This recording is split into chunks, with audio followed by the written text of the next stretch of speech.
Assalamualaikum warahmatullahi wabarakatuh. Kembali lagi di channel Nasihat Kehidupan Misteri.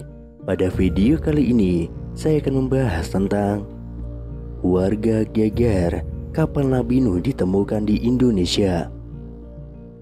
Pencarian bahtera Nabi Nuh telah menjadi perdebatan yang panjang dan menarik selama berabad-abad. Banyak orang yang telah tertarik untuk menemukan bukti keberadaannya sejak zaman Eusebius pada abad keempat Masehi. Walaupun telah banyak klaim tentang penemuan bahtera Nabi Nuh dari waktu ke waktu, namun tetap saja belum ada bukti konkret yang kuat untuk membuktikan keberadaannya. Tidak dapat dipungkiri bahwa beberapa banjir memiliki dampak paling mematikan bagi kehidupan manusia, seperti misalnya peristiwa banjir Yellow River yang terjadi di Cina pada tahun 1931 saja bisa melanda dataran seluas 21.000 km persegi dan menelan korban jiwa sebanyak 1 juta hingga 4 juta orang. Namun dalam sejarah tercatat bencana banjir yang lebih dahsyat lagi, yaitu peristiwa banjir Nuh yang terjadi sekitar 5.000 tahun yang lalu. Tercatat sejarah dalam kitab-kitab Samawi seperti Taurat, Injil, dan Al-Quran, serta di peradaban dunia seperti Sumeria, Babilonia, Indian Wales, dan Yunani. Al-Quran sendiri mencatat kisah Nabi Nuh sebanyak 43 kali dalam 28 surat, yaitu perintah Tuhan untuk membuat kapal tersebut menunjukkan bahwa keselamatan manusia dapat dibuat oleh tangan manusia itu sendiri. Nabi Nuh membuat kapal di pegunungan Irak sekitar tahun 3165 sebelum Masehi. Dalam kitab Sulam Al-Munajat disebutkan ada 124.000 papan yang dibutuhkan dalam pembuatan kapal ini. Pada setiap papan tertulis nama Muhammad, ditambah 4 papan bertuliskan 4 nama khalifah, yaitu Abu Bakar, Umar, Utsman, dan Ali.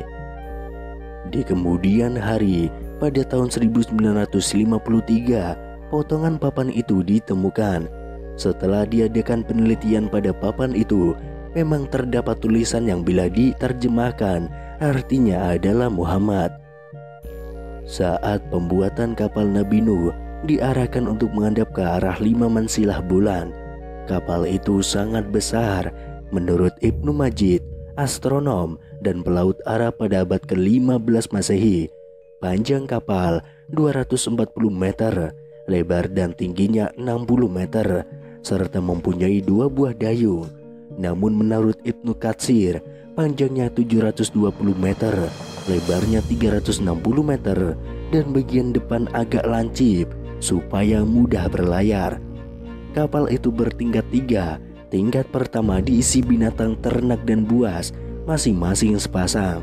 Lantai 3 diisi burung-burung, adapun manusia di lantai 2 yang jumlahnya 80 orang, yaitu Nabi Nuh dan istri, ketiga anaknya beserta istri-istrinya, dan juga 72 orang pengikutnya.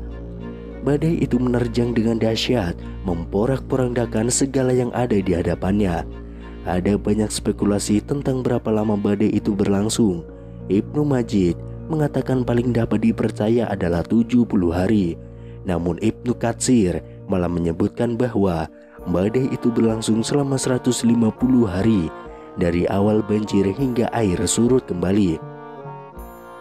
Terkait dengan luas area banjir tersebut, ada 2 pandangan yang berbeda.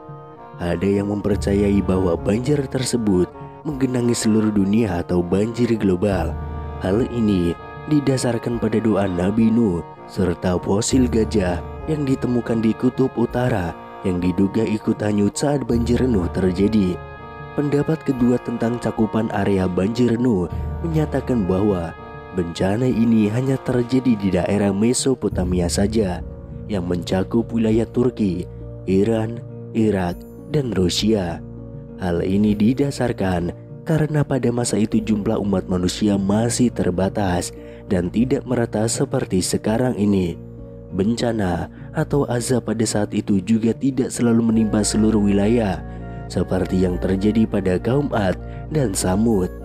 Meskipun begitu, pada masa itu terdapat 124.000 nabi dan rasul yang bila dihitung sejak zaman Nabi Adam hingga Nabi Muhammad, rata-rata terdapat sekitar 18 nabi di setiap tahunnya.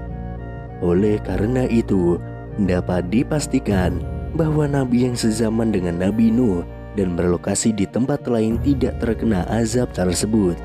Selama beberapa dekade memang banyak dugaan mengarah di ketinggian Gunung Ararat di Turki Timur, bahwa mungkin di sana terdapat baterah Nabi Nuh yang hilang.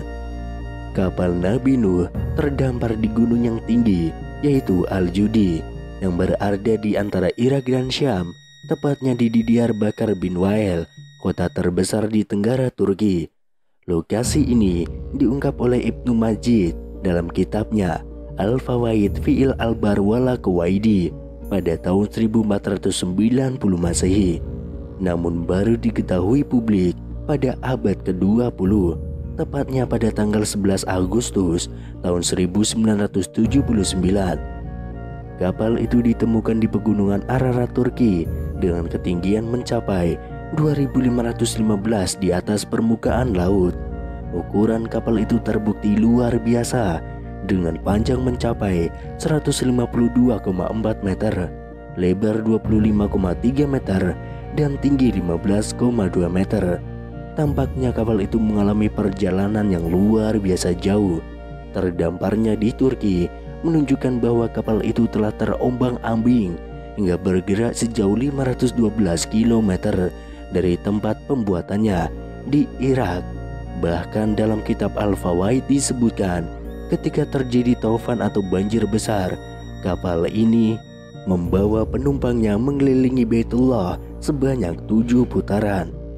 Para ilmuwan terus berusaha untuk mengungkap misteri keberadaannya. Terlihat sebuah bentuk seperti kapal raksasa pada di ketinggian gunung itu, dan mereka menyebutnya sebagai anomali menari. Untuk membantu mengungkap misteri itu, ilmuwan kini menggunakan bantuan pencitraan dan analisis satelit. Seorang profesor dari School of Professional and Continuous Study University of Richmond, Amerika Serikat, yaitu Parker Taylor, melakukan studi dengan cara tersebut. Taylor mengatakan asal-usul kognitif perjalanannya dimulai pada tahun 1973 ketika ia pertama kali mendaftar sebagai calon perwira di Akademi Militer Amerika Serikat di West Point, Amerika Serikat. Taylor tiba pada saat rumor kredibel tentang gambaran seperti haluan kapal di puncak gunung es Ararat bermunculan dari satelit mata-mata CIA.